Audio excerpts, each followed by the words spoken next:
It's about creating conversations, and then we can share them. Arrow.net, ARROE.net. All right, let's do it. Let's play it forward. These are real people, real stories, the struggle to play it forward.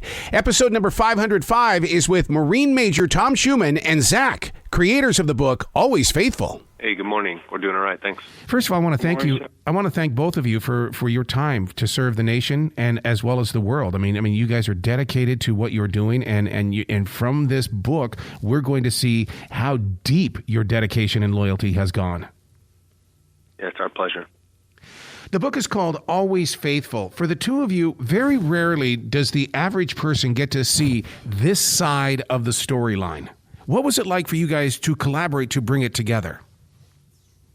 Yeah, I think that's important, that the dual narrative structure of the memoir, it's important to get both voices, and it's really, it's not just a book about a war or a book about evacuations. It's a book about family and friendship and service. And so it was always imperative to have Zach's voice as part of this story rather than a guy who spent 17 months in Afghanistan trying to tell you what that country's like.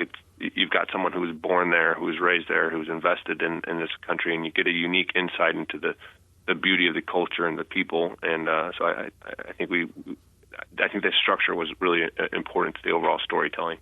Zach, we don't know how the relationship began, but where did you find the trust inside your soul because sometimes Americans, we're crazy people. Yeah, but they have good people too. Yeah.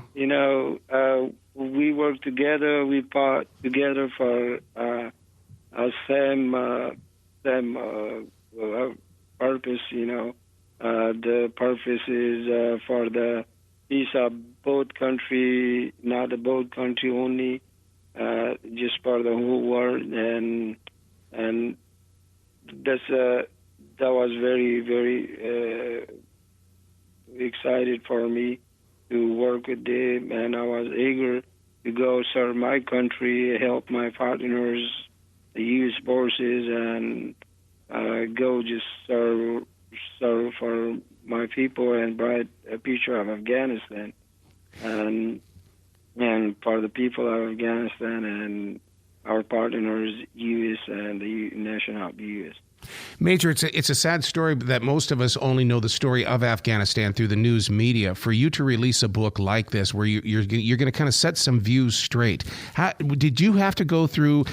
I've talked with so many U.S. soldiers, men and women, where they have to go through the editing process through the government. Did you have to do that as well? Yeah, there's some official protocols, but I understand what my left and right limits are, and this is not just me trying to say this is what it's like, or it's really, again, it's an opportunity to share about family and friendship, and I think that's a story that everybody can kind of get behind. We've got an audience this morning. We've got a U.S. Marine, a soldier who has served the U.S. Army, and we've also got civilians as well who are going to have questions for you. The first one is up right now. Hello. How are you both doing today? And thank you for your service as well. You're welcome. Thanks.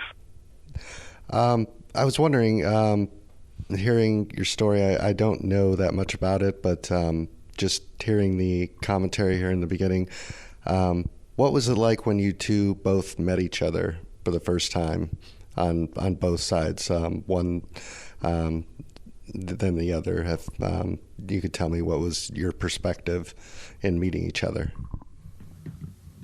Sure. I had prior to Zach, I had a few interpreters, and most of them were quitting because of how dangerous it was. Yeah. Some of them did not speak English. Some of them did not know the local dialect, the Pashto. And so, the initial impression is I was just happy that Zach was proficient and competent in his profession. And so there was an immediate value added and recognition of that.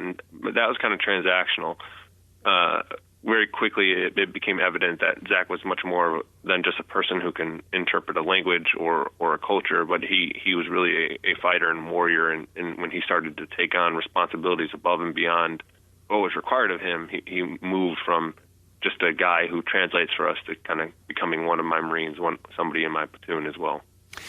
So, Zach, Do you feel like this was a destiny for you, that you were called to it because something inside your heart had to feel right, and that did you come from a special training that was going to say, look, you've got to work with these soldiers because it's about community when it really comes down to it? Not really a special training for me, but I was just language, just translate for the U.S. forces. And when I get there, I joined my team 3-5, and it was really dangerous. Before me, some of the interpreters, they just quit it. They didn't go out to the patrol, go to the field, and go to the war. And I was scared at the first, and then I think, who gonna do it? Because they come here for our country. And to help us out and keep the tourists away, and work for our country, for the future of Afghanistan. And they're going. They used Marine. They were youngest guys, about 18 and 19 year old, same age as me, and then I decided I gotta serve for my country with my American partners, and that's what I like it, and I did sacrification for both our country. Major, you've become a voice for so many, and from what I understand in sitting down with so many men and women is the fact that it takes the author in you as well as the voice in you to become their voice as well, because a lot of soldiers do not know how to talk or don't want to talk. You are now that person with this book.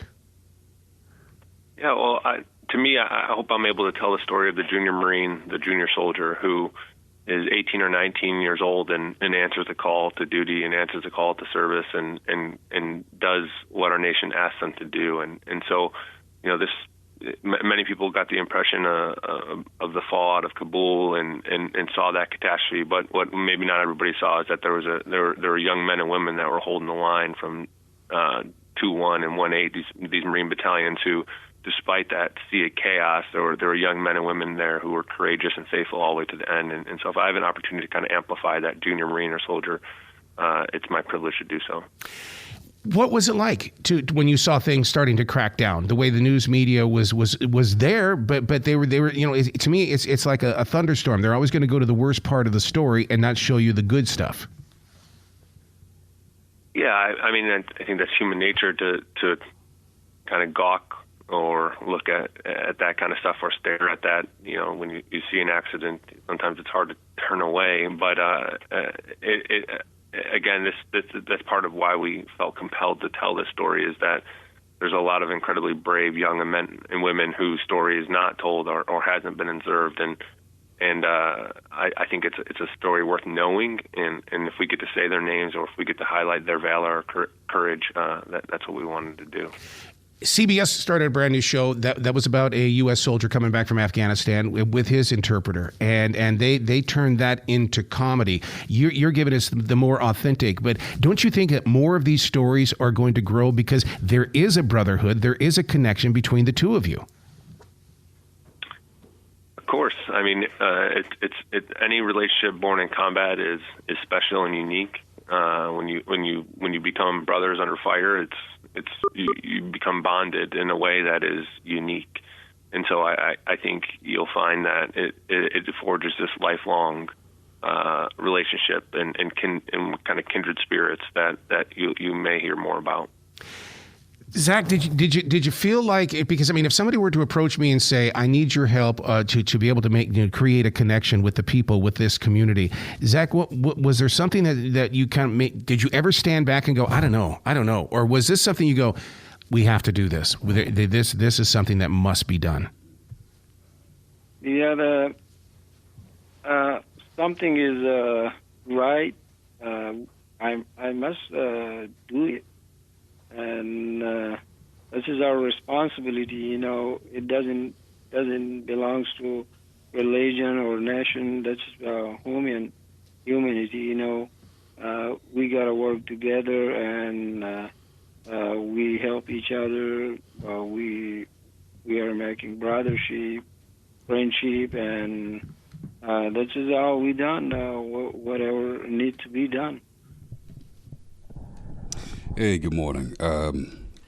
This question is for the Major. Are you still active? I am. I'm in the infantry battalion, 3rd Battalion, 5th Marines. I'm still active. Okay, outstanding.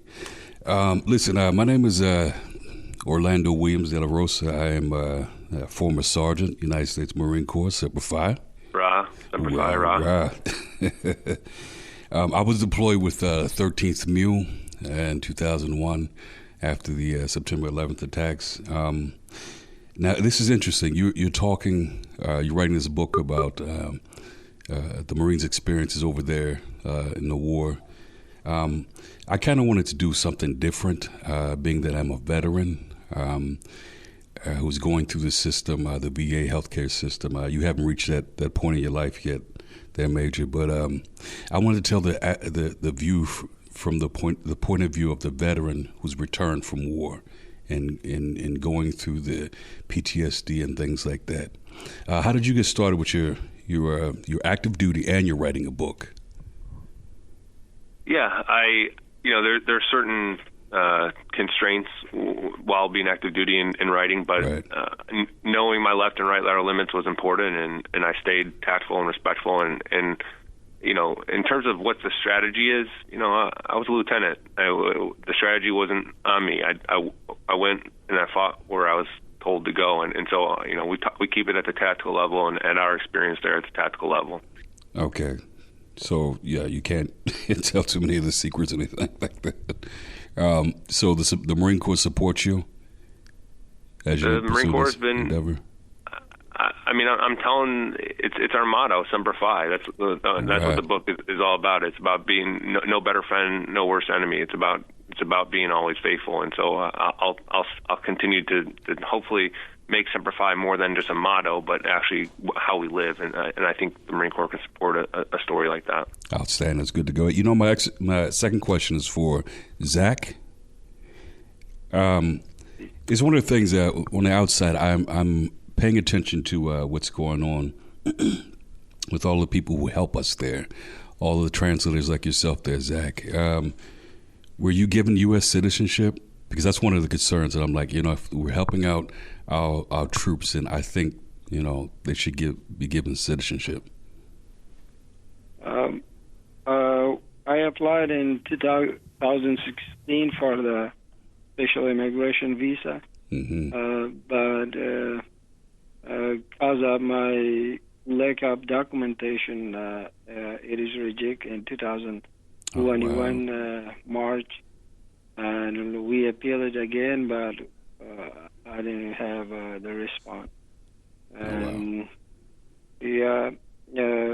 Like right now, the situation is very terrible in our country, and we are accused to work side by side with our American partners, and we cannot say we don't stay there because our life was in very danger and risk.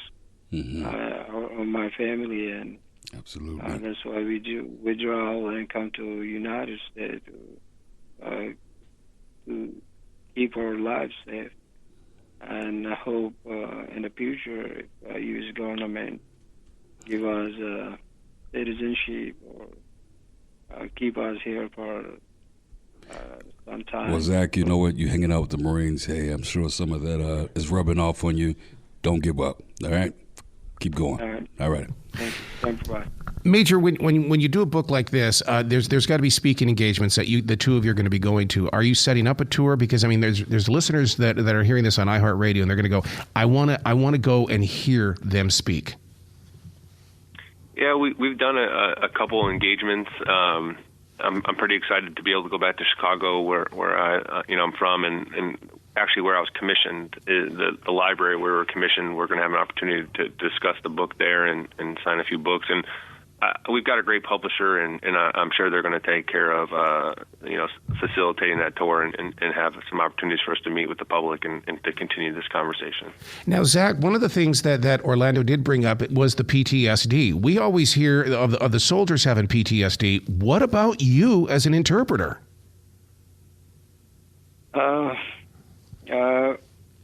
As an interpreter, as I said before, we did our responsibility. Mm-hmm. Our whatever belongs to me, I did more than that. And if in the future I need it, I'm ready to do it again, and for both country. And that's how I did, and I'm ready in the future too. Major, do you see this also as being a book of teaching in the way that, God forbid anything ever happened on our own soil, that we've got to be able to work with people in order to, this could be that manual. I say, Major talked about it in this. This is what needed to happen. We needed to bring people together, and this is how they did it. I mean, I hope there's some lessons to be learned and taken from the book. And anytime any of these conflicts in our future, we're going to have to leverage our allies and our partnerships, and so we've got to keep our promises to them. And if we make a deal with them, or if we commit something to them, we've got to deliver on our end. And hopefully, this highlights that at least some of us are committed to seeing those promises through, no matter what. Because yes, we'll continue to need our allies in the future. So how did you train for this? Do they put the Marines through the special training on how to build the community, or is it something that was planted in you because maybe you picked it up in church, you picked it up in your own community? How did you know that in order for you to do your job, you had to make this connection? Sure. I my whole life, or whether it's my mom or within my church, it's always been people stepping up and everybody finding a way to contribute and to be useful, and that everything is done better in partnership, and everything is done better as a team. And so, the individual can only get so far, and when you have two or three, you're much stronger. And so, the Marine Corps had great training, and I was trained very well, and we understood counterinsurgency tactics, and we understood the how important it was to understand the culture and to leverage our interpreters. So the training was good, but life, I think, taught me a lot of those lessons as well. One of the things that I've learned in talking with a lot of the men and women who have served our nation, who have gone on to write novels, the first book is the one where you basically cleanse your soul. Do you have novels on the way where you can talk about events that, based upon this story, takes place, or what? Because you can't stop at just this book, dude. Your writing is too well.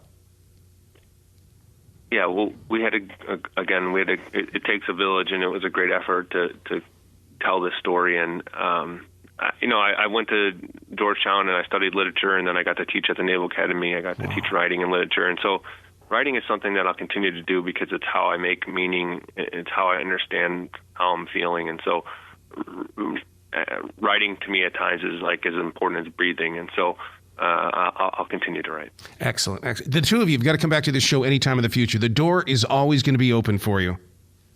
Thank you, sir. Sure. Excellent. Well, you be brilliant today, the two of you, okay? And thank you once again for serving our nation as well as the world.